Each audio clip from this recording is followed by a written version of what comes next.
জাহিরি জগৎ, রাসূল কিন্তু এখনো হায়াতুন নবী, ঠিক কি না?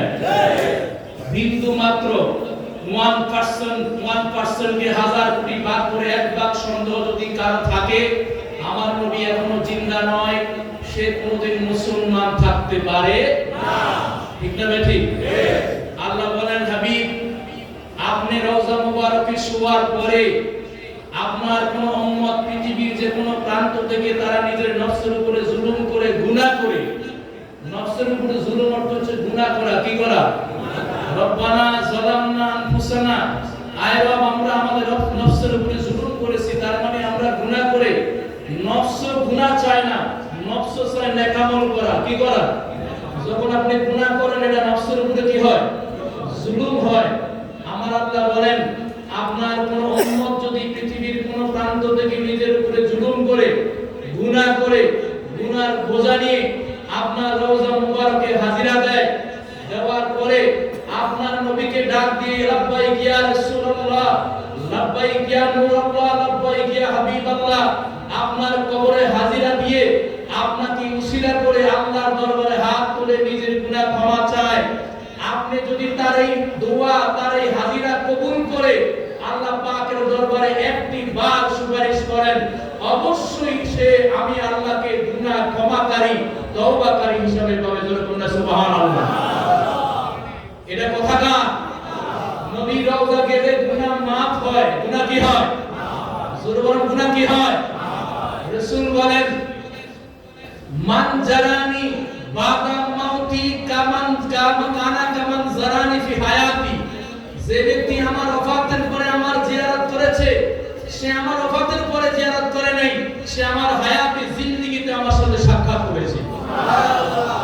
আর ওমান ওয়াজাদা সাআতান ওয়া লাম ইয়াজুরনি ফাকাদ জাফানি, যেই ব্যক্তি হজ করতে এসে আমার জিয়ারত করে নাই, সে আমি নবীর অন্তরে কষ্ট দিয়েছে। লক্ষ কোটি টাকা খরচ করে হজ করলো, তার হজ কবুল হবে না, ঠিক কি না? তাহলে আমার নবী জিন্দা, এতে কোনো সন্দেহ নাই। ফুয়ুজুল হারামাইন কিতাবের মধ্যে আছে, আপনার আশা গলিউল্লাহ মুহাদ্দিস দেহলভী বলেন, ইন্নাল আনবিয়া আহিয়াউন ফি কুবুরহিম ওয়া আন্নাহুম ইউসাল্লুন, নবীরা তাদের কবর রওজা মুবারকে জিন্দা এবং তারা সেখানে নামাজ পড়ে। সুবহানাল্লাহ। তাফসীরে মাজহারের মধ্যে আছে, ইন্নাল্লাহা তাআলা ইউতিল আরওয়াহিম কুওয়াতাল আসাদ ওয়া ইয়াযহাবুনা মিনাল আরদি ওয়াস সামাই ওয়া জান্নাতি হাইসু ইয়াশাউন ওয়া ইউসাল্লুনা আউলিয়াহু ওয়া ইউদাম্মিরুনা আদাহুম ইনশাআল্লাহ। আল্লামা সানাউল্লাহ ফানিপতি রাহমাতুল্লাহ আলাইহি বলেন, নবীরা যখন তাদেরকে রওজায়, তাদের কবরের মধ্যে যখন শোয়ানো হয়, আল্লাহ পাক দুনিয়ার শারীরিক যে শক্তি, ওই শক্তি ওখানে দান করে দেন। সুবহানাল্লাহ। তারপরে তারা সেখান থেকে দুনিয়াতে আসেন, আসমানে যান, হজ করেন, যেখানে খুশি সেখানে যান। যারা নবী প্রেমিক তাদেরকে সাহায্য করেন, ওয়ায়ানসুরুনা আউলিয়াহুম, যারা নবীর গোলাম, নবীর প্রেমিক তাদেরকে সাহায্য করেন, যারা নবীর দুশমন তাদেরকে ফাঁসির কাষ্ঠে লাঞ্ছনা অপমানদায়ক ফাঁসির মঞ্চে তাদেরকে দাঁড় করায় দেন, ঠিক না বেটি?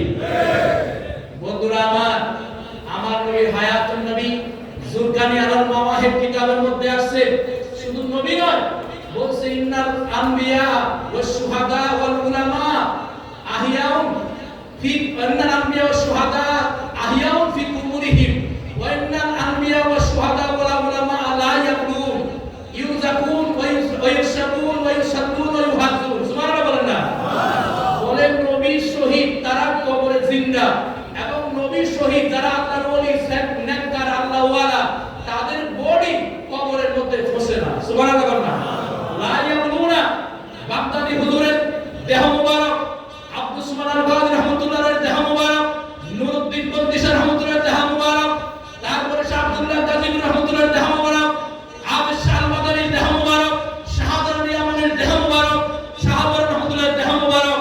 আপনার যদি সন্দেহ হয়, আপনি দিয়ে দেখেন, এখনো পর্যন্ত বোর্ডের মধ্যে একটা মাটি পর্যন্ত স্পর্শ করে, ঠিক না বেঠি? আপনি দেখেন, পরীক্ষা করে দেখেন, বডি যেমন ছিল এখনো তেমন আছে।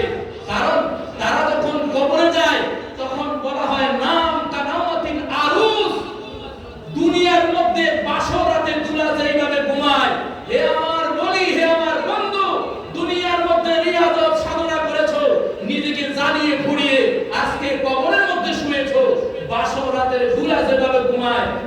সেইভাবে ঘুমাও। সুবহানাল্লাহ।